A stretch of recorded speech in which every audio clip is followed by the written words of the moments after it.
Time.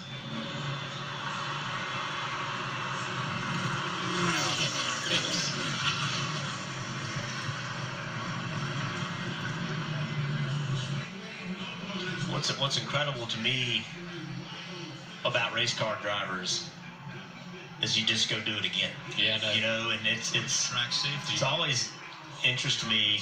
Even when I drove, you have an incident, get hurt, whatever, and you get back in that car and you don't even think about it. I know it. You know, it's very interesting. Me and my wife talk about that. We had our plane crash, and my reaction to it was, all right, I got to get back in a plane. I got to go back to work, right? And she was like, hey, I'm going to take a while.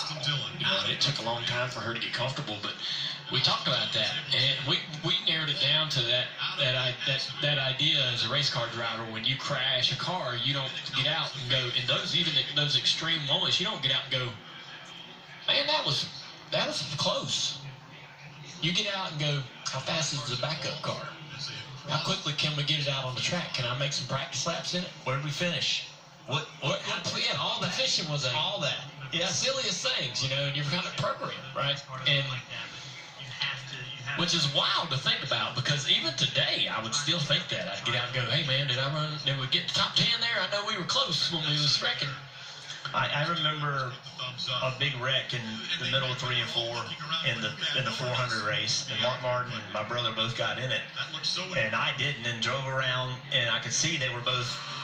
But watch this view. I mean, this is just. I remember this view vividly. Watch this. Plane. Yeah, I say the plane. Wow.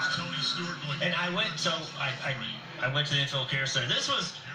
Austin said he had watched. I just saw this the other day. I did not know this. He had just watched a movie about a bull rider or something. And and he did this wave. This has to be the best side of the green. This is the scary part of auto racing. Yeah, there's an old movie. What he's removing there is his head and neck restraint. It connects to his helmet. So what I was saying is that I saw my brother and I saw Mark Martin go. They got in the rescue squad, and he went to the infield care center. I went to check on them. I go in there, and they both, as soon as I walked in, both of them said, where'd I finish? They both said the same thing. They're, getting attended to by doctors, and it's like, where'd I finish? Yeah. And I'm like, you all right? And all they cared about is where he finished. Yeah.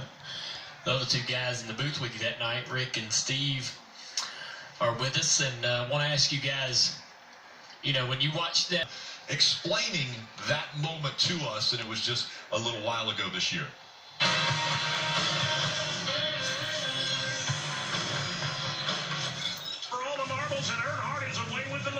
Yeah, I remember this.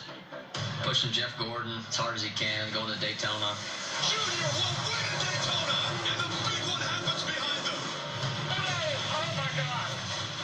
Not the most fun experience there. Back out. I don't know what Brad was doing 30 minutes later. That hurt. Holy crap, now the two just pounded into him. The coolest part is all the people coming out to the car and putting their lives kind of out there. Austin, you all right, man? Austin, talk to us. I hate hearing my grandfather ask those questions right there because I couldn't respond because the radio was ripped out of the car, which is kind of wild knowing that the radio unplugged itself. I hit his freaking engine. That's Brendan talking about the engine. Thumbs going up. Get out, Richard. He got out. He got out of the car. I'd watched 8 Seconds that week. I was pretty pumped up, and that was the wave right there, the Lane Frost wave after he rode a bull. So I feel like we had rode a bull for sure in that one. It's awesome to be able to hear from Austin and his perspective.